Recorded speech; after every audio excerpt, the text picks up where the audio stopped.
उस क्षण विशेष में वो आया, जन्म नहीं हुआ, और जीवन के 100 साल, 80 साल, 75 साल जी करके और सन 2016 में 8 अप्रैल को समाप्त हो गया। मैं समाप्त होना नहीं, वह किसी और लोक में चला गया। जन्म और मृत्यु उन लोगों को व्याप्त होती है जो केवल भौतिक जीवन में लिप्त होते हैं, और भौतिक जीवन का मतलब है जो मृत्यु का वर्ण्य करते हैं, जो हर समय मृत्यु से घबराते हैं, जिनको जीवन जीने की कला ही नहीं है। कल भी मैंने बताया कि जिसमें चैलेंज नहीं है वो मृत्यु से घबराएगा, विचलित होगा। जो डरेगा उसको बहुत ज्यादा लोग डराएंगे। अगर आप मृत्यु से भयभीत होकर भागेंगे, मृत्यु और आपके पीछे भागेगी। भागना जीवन का पलायन है। दृढ़ता से, सूरवीरता से, बहादुरी के सामने खड़ा होना जीवन है। और उस छांदोग्य उपनिषद में कहा गया कि जीवन उस व्यक्ति का जीवन बन सकता है जो जन्म नहीं लेता है, जो मरता नहीं है। यदि भूल से उसने जन्म ले लिया तब भी वो मृत्यु को प्राप्त नहीं हो, मरे नहीं, वह वापस किसी लोक में जाने की यात्रा कर सके। पृथ्वी लोक है, भूलोक है, बहुलोक है, स्वलोक है, महालोक है, ब्रह्मांड लोक है, सैकड़ों लोक हैं, और किसी लोक में विचरण करता हुआ फिर समय आए 2000 साल बाद, 3000 साल बाद, उसकी इच्छा के अनुरूप। यहां पर छांदोग्य उपनिषद बहुत नवीन, एक नित्य तथ्यपूर्ण बात कहता है जिसको समझने की जरूरत है। तो मैं एक नवीन चेतना युक्त बात कही। उसने कहा कि मनुष्य के हाथ में जन्म लेने की क्रिया नहीं है। तुम्हारे हाथ में जन्म लेने का कोई भाव नहीं था, तुम्हारे हाथ में नहीं है, तुम जन्म लो। एक एक्सीडेंट हुआ, एक घटना घटी, तुम्हारे माता और पिता का एक संपर्क बना और तुम जन्म ले लिया। एक चांस बना, तुम्हारी कोई इच्छा नहीं थी उसमें, तुम्हारी कोई आकांक्षा नहीं थी। तुम चाहते थे या नहीं चाहते थे इस घर में जन्म लेना, तुम्हारे हाथ में नहीं थी बात। तुम कहीं और जन्म लेना चाहते थे या कहां जन्म लेना चाहते थे, तुम्हारे मन में कोई आकांक्षा भी नहीं थी। आकांक्षा इसलिए नहीं थी कि तुम्हारे पास जीवन नहीं था। जब जीवन नहीं है तो तुम समझ भी नहीं पाओगे। बहुत मूल सूत्र है, पूरे जीवन को समझने का एक फलक है। आम आदमी इसको नहीं समझा सकेगा, आम आदमी इसको समझ भी नहीं सकेगा। वह जीवन का अर्थ जन्म से मृत्यु तक की जीवन यात्रा को जीवन कहते हैं, वह जीवन नहीं है। इससे पहले भी हम यात्रा करते करते आए, ठीक इसी प्रकार से कि मैं सोच टिकट से यात्रा करता यहां आया, आपके सामने खड़ा हुआ, 5-7 मिनट रहा और फिर निकल गया। इसका मतलब ये नहीं मैं 5-7 मिनट जिंदा रहा। जिंदा तो मैं इससे पहले भी था, आया, एक रास्ते में आया, एक रास्ते में चला गया। आपने नहीं देख पाए उस पर्दे के पीछे क्या था। मैं देख पाया हूं मैं कहां से आया हूं, क्योंकि मुझे अपने जीवन के बारे में ज्ञान है। और जो व्यक्ति जीवन जी लेता है वह मृत्यु के बाद भी, एक दूसरे लोक में जाने पर भी उसके हाथ में यह रहता है कि जन्म ले। आपके हाथ में जन्म लेने की क्रिया का ज्ञान नहीं है। इस समय भी आप मृत्यु को प्राप्त हो जाएंगे 15-20 साल, 25 साल, 50 साल बाद, और मरने के बाद भी प्राण समाप्त तो नहीं होंगे। देह समाप्त हो जाएगी तुम्हारी। ये मेरा कुर्ता फट जाएगा तो दूसरा कुर्ता तो पहन लूंगा, चमकीला कुर्ता होगा या मैला कुर्ता होगा, दूसरा कुर्ता पहन लूंगा, मगर मेरे प्राण खत्म नहीं होंगे। प्राण तो इस ब्रह्मांड लोक में कहीं न कहीं विचरण करेंगे, चाहे भूत लोक में हो, चाहे प्रेत लोक में हो, चाहे पिशाच लोक में हो, चाहे पितृलोक में हो, चाहे राक्षस लोक में हो, चाहे देव लोक में हो, कहीं न कहीं वो प्राण विचरण करेंगे ही। और देव प्राणी ठीक उसी प्रकार से होते हैं जैसे रामलीला के मैदान में भीड़ होती है, सैकड़ों लोग मरते हैं। केवल 19 दिनों में ईरान में, इराक में लाखों लोग मर गए। लाखों प्राणी इसी ब्रह्मांड में कहीं विचरण कर रहे हैं। समाप्त तो हो ही नहीं सकता, कोई चीज मिट नहीं सकती। लकड़ी जला देंगे तो कोयला बन जाएगा, कोयला जला देंगे राख बन जाएगा, राख जला देंगे तो हवा बन जाएगी, हवा समाप्त कर देंगे तो प्राण वायु बन जाएगी, प्राण वायु बन जाए तो ऑक्सीजन बन जाएगी। कोई चीज समाप्त तो हो नहीं सकती। और जो बदल जाती है उसको वापस कोयले के रूप में, लकड़ी के रूप में बदल सकते हैं। पृथ्वी पर जो ब्रह्मांड में जो चीज है वो समाप्त हो ही नहीं सकती। आपके हाथ में नहीं है, ब्रह्मांड के हाथ में भी नहीं है, प्रभु के हाथ में भी नहीं है। उसको समाप्त कर दे, उसका स्वरूप बदल सकते हैं। मैं आपका स्वरूप बदल सकता हूं, इस लकड़ी के टुकड़े से फर्नीचर बना सकता हूं, टेबल बना सकता हूं, मेज बना सकता हूं। लकड़ी होगी वो रहेगी। इसके 2 टुकड़े कर सकता हूं, 4 टुकड़े हो सकते हैं, इसका स्वरूप नहीं बदल सकता। ठीक उसी प्रकार से उस लोक में करोड़ों लोग धक्का, एक दूसरे धक्का मारते हुए मनुष्य लोक में आने की क्रिया संपन्न करते रहते हैं, प्रयत्न करते रहते हैं। उनकी इच्छा और आकांक्षा रहती है कि जन्म लूं। और उस समय भी वे प्राणी जो बहुत बलवान होते हैं, जो बदमाश होते हैं, वे दुष्ट आत्माएं जो बहुत तेज तर्रार होती हैं, 10 भले आदमी हो और एक दुष्ट और चाकू दिखाए तो 10 को पीछे धकेल करके आगे बढ़ जाएगा। प्राणियों में भी वही हाल है। और वह किसी न किसी गर्भ में जिस समय एक संयोग बन रहा होगा उस समय जन्म ले लेगा। उसके हाथ में नहीं है कि यहां जन्म लूं या नहीं लूं। वह तो वो जन्म ले लेगा, दूसरा ले लेगा, दूसरा नहीं तीसरा ले लेगा, तीसरा नहीं चौथा। जहां लाखों लोग उस जन्म लेने के लिए उत्सुक हैं, उतावले हैं, तो कोई इनको जन्म ले लेगा। आपके हाथ में भी नहीं है कि उच्च कोटि की आत्मा को जन्म दे सकें। चांस है, कोई भी आत्मा जन्म ले ले। आपने एक चांस दिया और किसी आत्मा ने आपके गर्भ में स्थान ले लिया। कोई मानस क्लियर नहीं था, उनके मानस में ये छांदोग्योपनिषद की लाइन थी ही नहीं।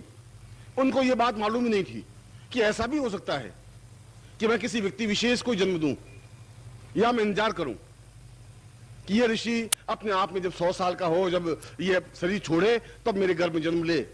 इतनी महान, इतनी उच्चता तो तब प्राप्त हो सकती है जब गुरु की निजता प्राप्त हो, जब गुरु समझा सके कि अब तुम्हें शरीर छोड़ना है, क्योंकि अब तुम्हें शरीर छोड़ना है या अब तुम्हें ऐसा करना है जिससे कुछ आत्मा को अपने गर्भ में धारण कर सको, तुम्हारे चेहरे पर तेजस्विता आ सके, एक ऐसा पुत्र पैदा कर सको जो पूरे आकाश में रोशनी बिखेर सके। हजार लाखों तारे होने से कोई फायदा नहीं होगा, एक चंद्रमा ही बहुत है पूरे आकाश में रोशनी बिखेरने के लिए। हजार तारे भी उतनी रोशनी नहीं दे सकते। हजार पुत्र होने पर भी कोई लाभ नहीं हो सकता अगर एक चंद्रमा, एक सूर्य को हम पैदा कर सकें। गुरु की निजता छांदोग्योपनिषद में कहा है कि हम जीवन को तब समझ सकें, अगर ऐसा है तो समझ सकेंगे, ऐसा है तो जीवन का अर्थ, जीवन का मर्म, जीवन का मूल्य समझ सकेंगे, तब हम जीवन में उस गर्भ को दे सकेंगे।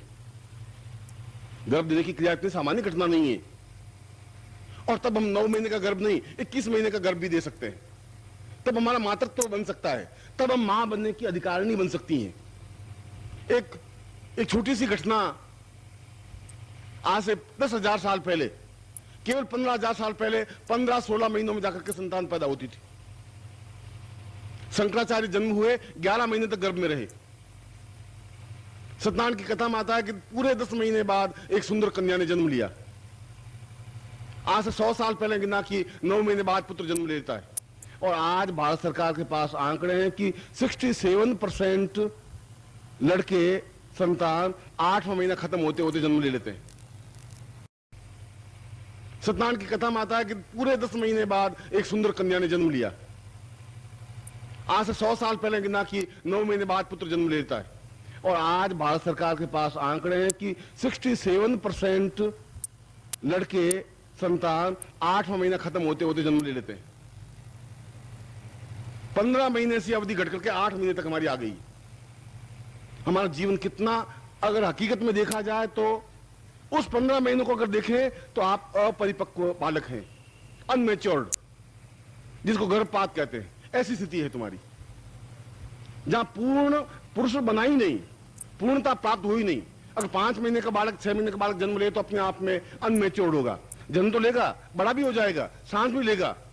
8 महीने 7 महीने का बालक मरता नहीं है, मगर उसका विकास नहीं हो पाएगा। बुद्धि का विकास तो हो ही नहीं सकता। एक लिमिट तक बुद्धि सोचेगी, उसका शारीरिक विकास भी नहीं हो सकता। 4 फुट और 5 फुट, 5.5 फुट और 5.25 फुट के रहेंगे। पूर्ण आर्यों की तरह लंबा चौड़ा स्कंध हो, एकदम सीना हो, वक्षस्थल हो, हाथ लंबे चौड़े हो, मस्तिष्क हो। इस प्रकार का एकदम भव्यता तुम्हारे चेहरे पर, तुम्हारे शरीर में नहीं आ सकती, क्योंकि तुम्हारा पूरा जीवन उस क्रम से बना ही नहीं। जब बनेगा नहीं तो एक बहुत सामान्य सा व्यक्ति जीवन लेकर के जन्म लेगा। उनकी बुद्धि उतनी मैच्योर होगी, उसी ढंग से जन्म लेकर के समाप्त हो जाएगा। छांदोग्योपनिषद ने पहली बात बहुत स्पष्ट कही, अगर हम समझ सके।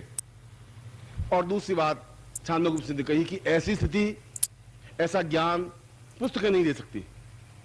पुस्तकों के माध्यम से उस क्रिया को नहीं समझ सकते। पुस्तकों के माध्यम से नहीं समझ सकते कि हम गर्भ की रक्षा कैसे करें। अगर आप कहें कि 21 महीने गर्भ रहना चाहिए, तो फिर गर्भ की रक्षा कैसे होगी? कौन से मंत्रों से, कौन सी साधना पद्धति से, कौन से विवेचन से, क्या स्थिति से होगी, कौन से तरीके से होगी? हम कैसे मालूम कर सकेंगे हमने कहां जन्म लिया था, हम कौन थे? ये तुम्हें पूर्व क्रम मालूम नहीं है, फिर आगे क्रम भी मालूम नहीं पड़ेगा। अगर तुम्हें यह मालूम होगा कि तुम कहां पैदा हुए, कहां से रवाना हुए, तो तुम्हें आगे क्रम भी मालूम पड़ेगा। इसलिए मृत्यु के बाद भी तुम्हें कहां रहना है, किस लोक में जाना है, तुम्हारे हाथ में इस समय नहीं है। मगर साधना करने पर, अपने अंदर गुरुत्व को स्थापित करने पर, अंदर एक प्रकाश का दिया लगाने पर, अंदर एक चेतना पैदा करने पर अपने आप में स्पष्ट भाषित हो सकेगा। एहसास कर सकेंगे, एक जीवन को जीने की कला आ सकेगी, एहसास और जीवन की पूर्णता प्राप्त हो सकेगी। यह जीवन की पूर्णता प्राप्त करने की क्रिया तब आ सकती है जब हमारे पास कोई व्यक्तित्व हो, चेतना युक्त, ज्ञान दे सके, चेतना दे सके। ज्ञान तो पुस्तकें भी दे सकती हैं, हम फिजिक्स पढ़ सकते हैं, केमिस्ट्री पढ़ सकते हैं, मगर वह केवल शिक्षा है, ज्ञान नहीं है। शिक्षा और ज्ञान में अंतर है। शिक्षा तो केवल जो हमने पढ़ा ज्यों को त्यों उगल दिया, उसको शिक्षा कहते हैं। ज्ञान उसको लिया और पचाया, हृदय में उतारा, और उससे जो कुछ निकला वह हमने ये दिया।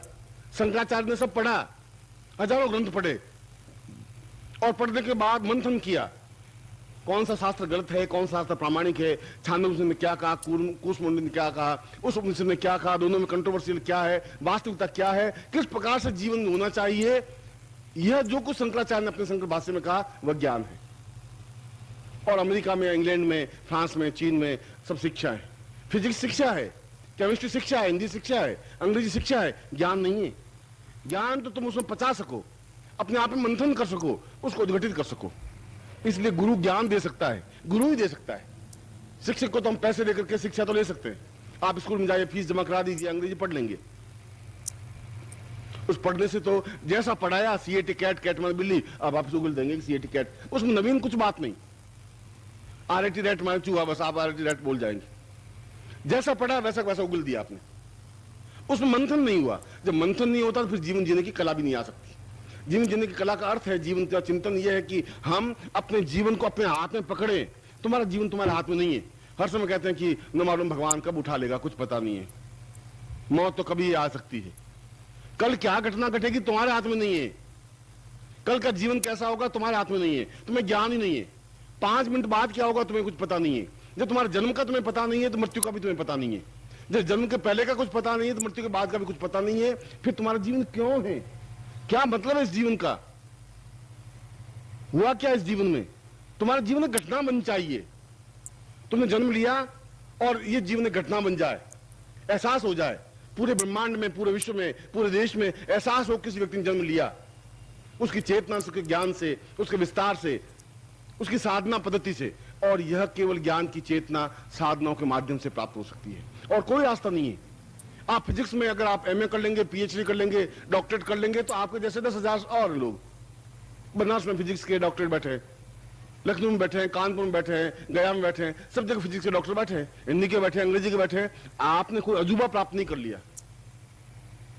शिक्षा के क्षेत्र में तो लाखों बैठे हैं, पर ज्ञान के क्षेत्र में तो कोई कोई अजूबा पैदा हो सकता है, कोई व्यक्तित्व पैदा हो सकता है जो अपने ज्ञान का विस्तार दे सकता है, एक नवीन अर्थ चेतना दे सकता है, अपने जीवन का एक तरीका बता सकता है कि मेरे जीवन जीने का कला तरीका ये है।